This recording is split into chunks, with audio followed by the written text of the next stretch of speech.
Mr. Rivera, open up. Your wife is under arrest. The voice outside boomed so hard it rattled the glass panes of my front door. My heart jumped into my throat. For a split second, I thought maybe I'd stepped into some nightmare.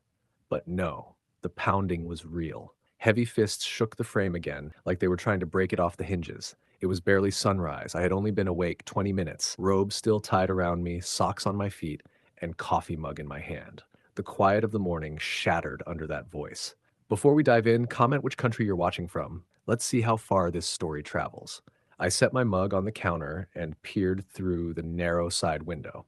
That's when I saw them. Three men, broad-shouldered, standing in a half formation on my porch. Tactical pants, navy polyester shirts, sunglasses, even though the sun had barely risen. The white block letters across their backs read, HOA cop. If you squinted, they might have passed for police.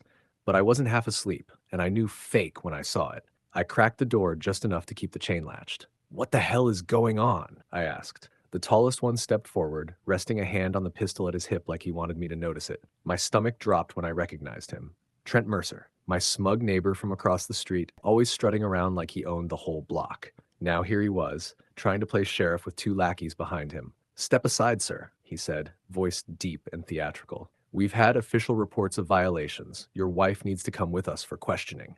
Behind me, Sophia walked into view, tying her hair back, calm as if this circus wasn't unfolding on our porch. She leaned closer, her voice steady as stone. "Do you have a warrant?" That single word sliced through Trent's fake authority like a knife. His smirk faltered.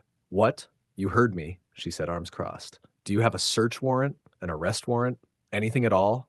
One of the so-called HOA cops coughed, clearly trying not to laugh. The other shifted, glancing down the street. Curtains were twitching. Neighbors were already watching. Trent straightened his shoulders, trying to regain control. "Neighborhood security is no joke, Mrs. Rivera. You can come with us the easy way or the hard way." Sophia didn't even flinch. "Daniel," she said to me without taking her eyes off him, "call the sheriff's office. Report 3 men impersonating officers on our porch." The sneer snapped back on Trent's face, but his eyes betrayed him. For the first time, he looked unsure. "No," Sophia said again, her voice like steel. "The mistake is yours." The porch fell silent. The air was tight, heavy, like one wrong move could snap everything in half. And I knew in my gut, this wasn't the end. "You're making a big mistake," Trent growled, his voice low and coiled with menace. Camille's reply came sharp, unwavering. "No, Trent, the mistake is yours." The porch fell silent for a beat. Camille didn't flinch. She stood steady, her gaze locked on Trent's. I felt the tension pull tight, as though one wrong twitch would snap it all in half. Trent tried to puff his chest out bigger, his hand brushing dangerously close to the holstered pistol strapped to his belt. "We're authorized to remove her for questioning. Step aside, Daniel, or you'll regret it."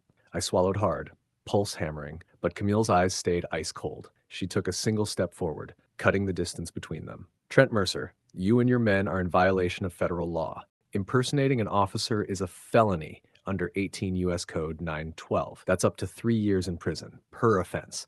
And right now, you've racked up 3. One of Trent's lackeys shifted uneasily, glancing back toward the street where more curtains were twitching open. The other's hand dropped from his belt altogether. They weren't nearly as confident as Trent wanted them to be. "You don't scare me," Trent spat, though his bravado cracked around the edges. "You hide behind technicalities. This neighborhood is falling apart, and I'm the one keeping order. Somebody has to enforce the rules." Camille's lips curled into the faintest smile. "Enforce? You think waving a fake badge and stomping around in cargo pants makes you law enforcement?" She shook her head. "Let me educate you. My name isn't just Mrs. Rivera. It's Sheriff Camille Rivera." That landed like a gunshot. Trent froze mid-breath, his swagger draining from his face. His lackeys gaped at her, eyes wide. I felt a rush of vindication, my spine straightening as the truth hung in the air. My wife didn't just know the law, she embodied it. "Sheriff?" one of the men stammered, his voice cracking. Camille pulled her wallet from her pocket, flipping it open to reveal her badge. The metal caught the morning light, gleaming like a blade. "You've got about 30 seconds before real deputies arrive, because my husband already made the call." As if on cue, sirens wailed in the distance, growing louder with every second. Trent's face drained pale, but he tried to bluster through it. "This isn't over," he snapped, sweat beading at his temples. "Oh, it's over," Camille said, her voice low and final. "The second you put those uniforms on, you wrote your own ending." The flashing lights turned the corner, 2 sheriff's cruisers screeching to a halt in front of our house. Deputies stepped out, hands resting on their duty belts, eyes narrowing as they sized up the scene. Trent's lackeys dropped their act immediately, raising their hands. Trent stood frozen, binder-thin authority crumbling under the weight of the real law. One deputy barked, "Hands where I can see them! Drop the weapons!" And in that moment, the whole neighborhood realized Trent Mercer wasn't in control anymore. The scene exploded the second the deputies hit the lawn. "On the ground! Now!" one barked, weapon drawn. Trent tried to hold his stance, but the bravado melted fast under the glare of real law enforcement.